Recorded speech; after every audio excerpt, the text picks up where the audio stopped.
no, it doesn't just keep me remembering that today is your very own day that the Lord has made for you, putting you back into another time of seeing your birthday. Yes. So it's a great thing to have you today in the studio and also celebrating with you and a whole lot of your friends. Congratulations to you, Comrade Donald, Thank on you. your birthday. Thank you. We have a few national dailies this morning to look into. And the first one is the New Telegraph. The New Telegraph, as you can see on the screen, we have this on the banner headline 2023 budget lawmakers in dilemma. Lawmakers in dilemma over capital appropriation. And down there we also have alleged 432 billion fraud. Aerofi slams 1 billion right suits on Kaduna Assembly. Up there we have Shetima Tinubu determined to redefine modern leadership concept with the writer says president not against the North. We also have a story talking about the Nnamdi Kanu appeal court ruling on jurisdiction. That is about Nnamdi Kanu. Also, Sultan urges citizens to stop insulting military. Let's start with the lawmakers in dilemma over capital appropriation. Yes, the law state that each budget always terminate from yearly from January to December, and by law, the last year budget capital expenditure was the House of the National Assembly extended it. That is a capital expenditure from December 2023 to March, so that they can have, because there was some ongoing project that is a capital project. Now, but because of the Tinubu-led government are not be able to meet up that deadline, so they are now meeting the National Assembly again to shift the capital expenditure to June 30th. That is about two or three days now to meet the deadline. So why the National Assembly is in a dilemma is they need to reconvene both the green and the red chamber, so that they extend the capital expenditure of 2023 to June 30th, so that they can the government can implement the 2023 capital expenditure for that. Okay, let's go to the statement by Shetima as a Tinubu determined to redefine modern leadership concept, and most people are saying that the president is against the North in part of his reformation. Yes, there has been some reports that the president has been lopsided, but I don't want to go into that because we not only this administration. But if it's coming from the vice president who is a northerner. No, the vice president is saying that there's no lopsidedness in a Tinubu-led administration, because we have the chief of defense staff, that we have is it a general like Christopher Abuzares from Kaduna. Is the vice president say we have the minister of agriculture and the junior minister from he has counted so many. You have the police service commissioner chairman from the north, and he was counted and said, why are they saying that the Tinubu-led administration is anti-North? But we have administration in this country which you have almost the whole service chief that was from the north. We have administration in this country. Even the Federal Character Commission, the chairman was from the north, and the secretary also from the north. And the north were not crying. So, but that coming from the vice president, he's from the north. That Mr. President is not against the north. That everything he has a balance of power. But for me, that should not be the focus of the administration. The focus should be the delivery. What has the Tinubu-led government has done for the past 1 year and few days? What has it delivered? What is the dividend of democracy? I think that should be the focus of APC-led government. That should be what the vice president should tell Nigerians, because he made that statement when the chief of staff to Mr. President meeting for the demise in Kano, and the governor of Kano State, the demise of his mother-in-law. So I think APC should not take us for the ride. They should tell us what they have done, what they are going to do, and what are the plans, the short term, the medium term, and the long term solution to the hardship Nigerians are passing through. Like for example, you hear about the PMS that which has subsidy is gone that Nigerians are suffering. But they should tell us how we are going to come out of this wood, rather than tell us so. Because even if the whole minister come from the south, does it make things work? Or the whole minister come from the north? So I know that the federal character and zoning is good because it creates sense of belonging, but the focus should be on service delivery. Or the focus should be on the service delivery. Let's go to NNPC. One of the things that is affecting us really in this country, talking about NNPC Limited, uncovers 165 cases of illegal refineries in 1 week. NNPC will continue to discover illegal refineries, but will they not also discover ways where our refineries will work? That is a problem that we are saying. That you see, there is kind of a distraction telling Nigerians they don't focus on. Bryce, I will tell you a story. I read a book. There's a story of in a zoo that the man that is taking care of a lion. When you want to go to the lion, then you hold a stool. He will show the lion the 4 legs of his stool. The lion will focus on the 4 legs, and you do whatever you want to do with the lion, and maybe you give him food and go out. And the significance of that, or what is that? When the lion look at the 4 stool, he will be distracted. He will not know what to do, so he will do whatever and go out. So this is the same thing that the NNPC is telling us now. They are now showing us more or less the school, distracting us about the illegal refineries. I'm not supporting the illegal refinery, but number one thing is that is the NNPC changing from NNPC and now it's limited.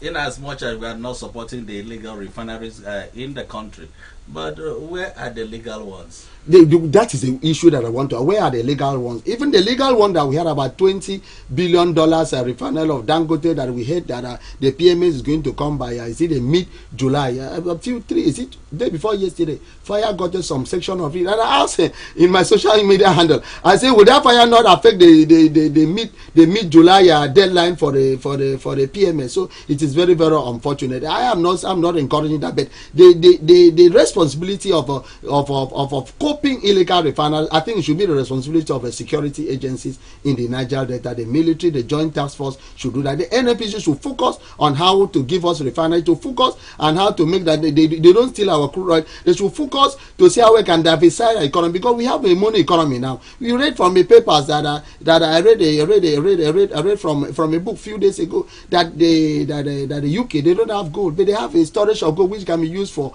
more than 50 years. But we have some state like Nasarawa said, on some state in the north that have gold, but it's being mined illegally. So they see how they can diversify the economy. They see can NNPC can get working, rather than telling us they have discovered illegal refineries. As you ask, where is the legal one? Is the legal one there? So if they have discovered the illegal one, they should give us the legal one, so that Nigerians will have the PMS and will have someone said the other day that NNPC should be very focused in delivering on their responsibility. The other time we have the same NNPC going into road construction, and now they are going into doing the works of security of the security personnel.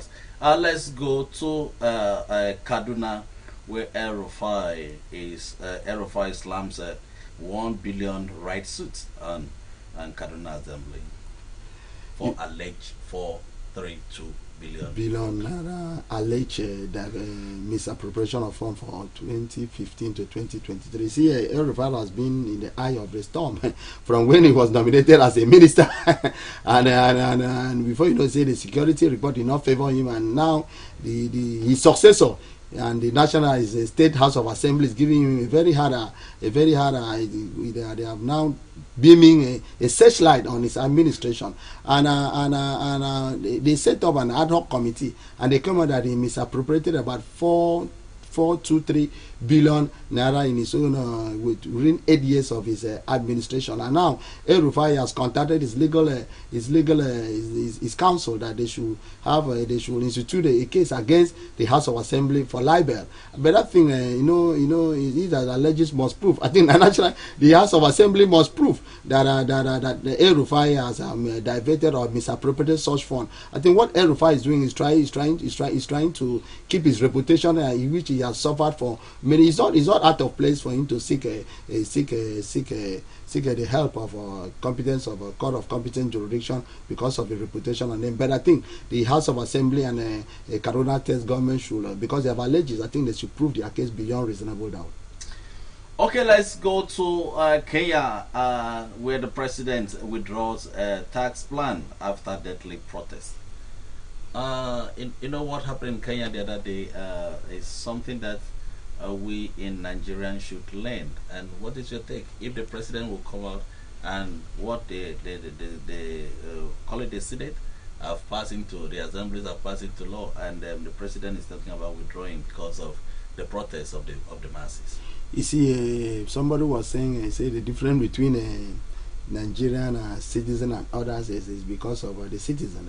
In others, like we heard about, not to the protest in Kenya is not. This is not the first time we heard it. We heard about when they have the election, which the citizen felt that the vote was not counted and they protested. You see, but in Nigeria, most of the citizens, even if we are buying fuel, a PMS is about some 800, some 900. Nigerians, nobody will speak. And today, you don't. When you go to the market, somebody jokingly posted in his social media that when you send your wife to market, you need to off your phone, until she come back from the market, because when she go to the market, she can call you. When you give the money, you give, this thing has the prices of goods have increased, because you don't even know the inflation rate, which has moved from hyper to a level that I don't understand. Presently, like food inflation rate for food is about 61%. So, but the citizens, they are not doing anything about it. So, but in other African countries, in other advanced countries, the citizen has their way of protesting. If any policies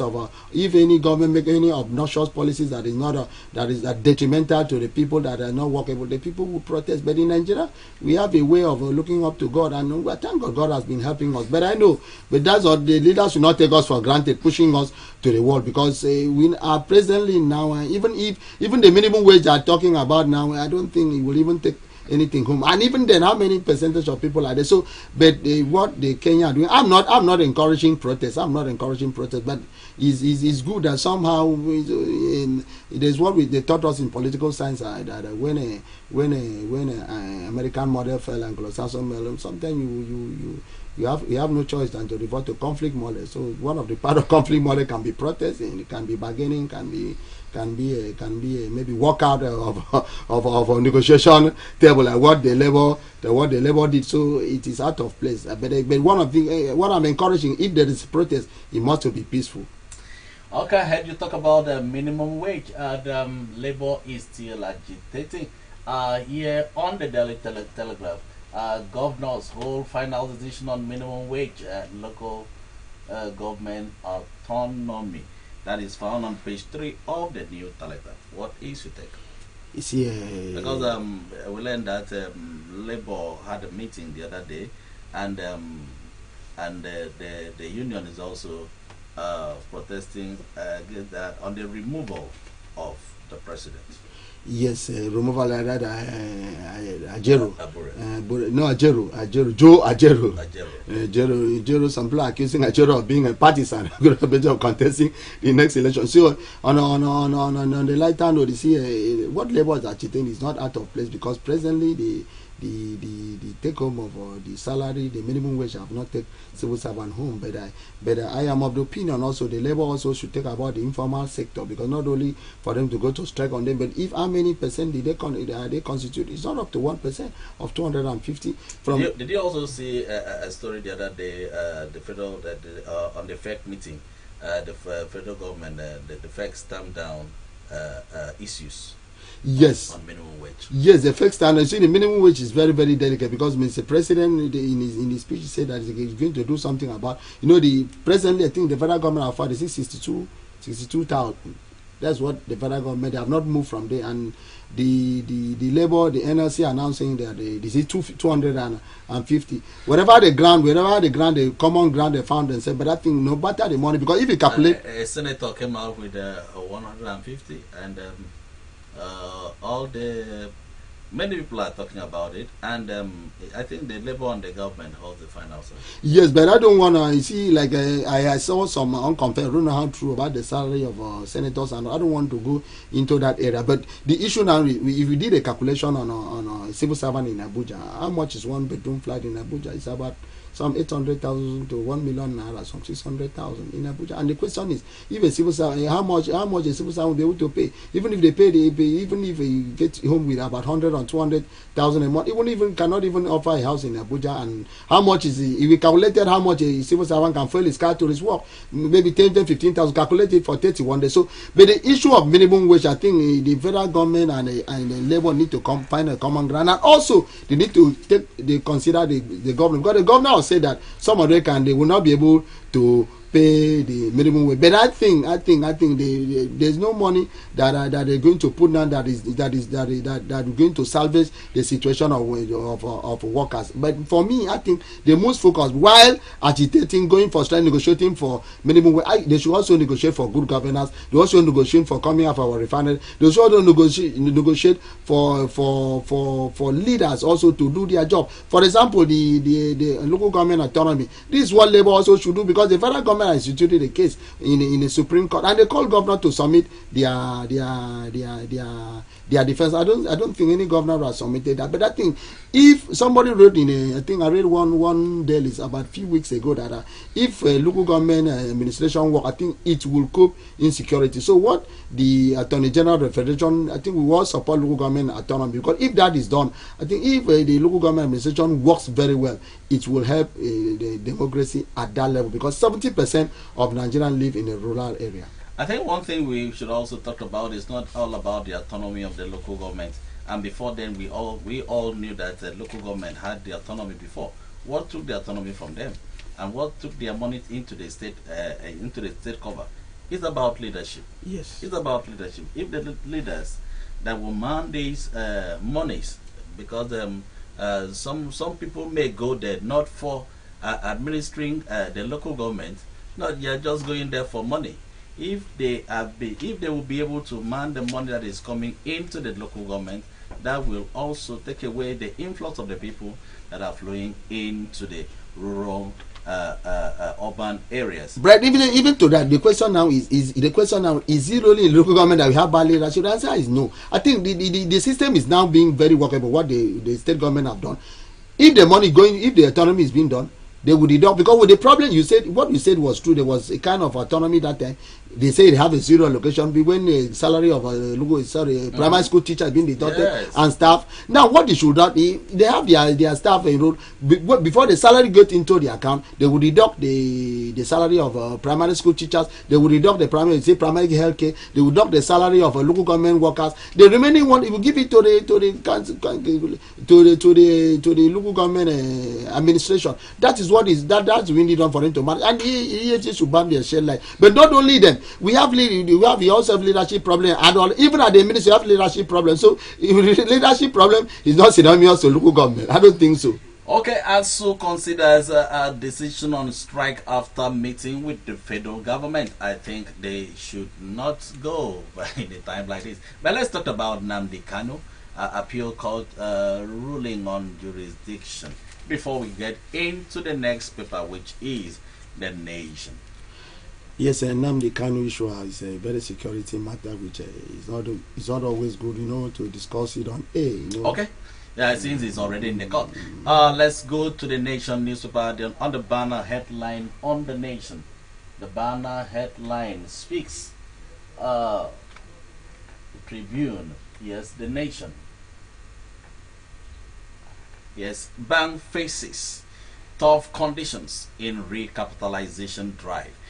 Apex Bank targets strong bank capable of supporting government. 1 trillion GDP by 2030. Up there we have Obiano and Anambra State funds were paid into private companies' account. Politics of bitterness destroying rivers, says Forbara. Let's get into this rivers circle. I told somebody a few days ago, Rivers is more or less in Hollywood. It's African magic. Anytime you want you just tune in into it and you want to see Ghana for drama. I see.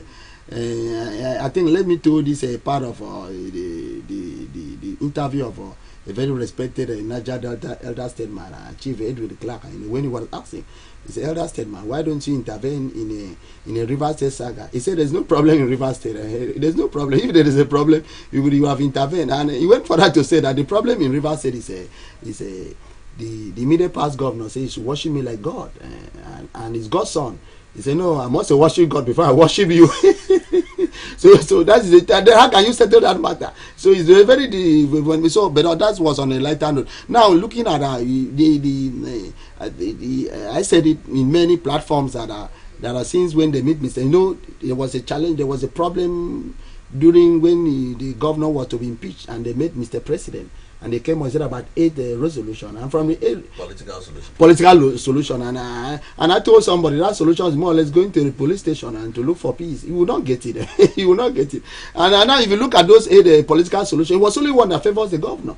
The only one that favors the governor was the one that he told the State House of Assemblies to go and withdraw impeachment notice against the governor. All favors the opposition, and we saw that the immediate past governors has the ears of Mr. President. And we heard a story from one of the elders from there that Mr. President just came up with a book and tell them to happen, and those people, because the two factions when they have to sign, and some of them sign under duress, and then coming back to implement it, the governor implemented some of the resolution partly, and he saw that he cannot, because you see when you look at what Wike said. When you say the resolutions or the political solution favors the immediate past governor, also remember that there was a judgment of the court that removed all the defected assemblymen who decamped from PDP to APC. That means it doesn't mean that the governor took another different step from. It doesn't take different step. That's why I'm coming to that. The Supreme Court has given a judgment that when you've been elected on a platform, either a National Assembly or the governor, and you defected, that your office need to be declared vacant. The Supreme Court has given judgment to that. I don't think whether the 27 pro-Wike House of Assembly member read that now. But after coming back, they have defected. The governor now romance them. The House of the tenure of the local government was about to be elapsed. There were a lot of issues in a River State. But I think the governor is not out of place. The governor is still in line with the constitution of the local government. I think the judgment will be tomorrow, which is Friday, from appeal court. What's is your expectation? Yeah, my expectation from the local government is that I think the Southern governor have said it, and I told the line what the Southern governor has said. My expectation is that when your tenure ends as a local government, there's no extension, because if such precedents are being set according to the Southern governors, I think it can be the River State tomorrow. It can happen to us. So I think if you are finished, you can go. And the Constitution, I've given the Mr. President that if the elected office or tenure of a local government expires, you have 90 days. For you to say so, governor setting off transition committee pending when the election will be within the 90. So within this 90 days, the governor is still is not against the law. So my expectation is the appeal court yesterday will never tell the House of the local government, the past local government to come back, and also the House of Assembly members, the Supreme Court. I don't think even if they give judgment, I don't, because we have if the judgment favors. If the judgment favor them, it will still go to the Supreme Court. But I don't think Supreme Court will convince them. It will confuse themselves, because the Supreme Court has given judgment on this. So even if they give judgment contrary to what the Supreme Court said, I think another interpretation of the judgment, the case will move to Supreme Court. I think from the Supreme Court, we will know the final the pronouncement of the court. Okay, before we go, let me just give us a few tips on them. The few headlines. On the nation, federal government moves to avert shutdown of varsity. We talked about ASU planning on another strike. Abiano, Anambra State funds were paid into private companies' accounts. Down here also we have Niger Delta to discuss Tinubu's plan at NDDC summit. with the right that stakeholders impute critical to project implementation. I think this is where we draw the curtain for this morning on this segment of the program. That is the press on Thursday. Comrade Donald, congratulations on your birthday, and also we also congratulate the chieftain of one of the chieftain of the PDP, and one of the elder statesmen in Oron local government, Oron Nation, not the local government, Oron Nation, talking about Igbodu Okonoson, as he celebrates his 70th birthday that will be coming up on Sunday. Donald, thanks for being part of the program. Thank you, Brett. My name Thank remains you, viewers. Bright Solution Honor. Please you stay tuned. The program continues.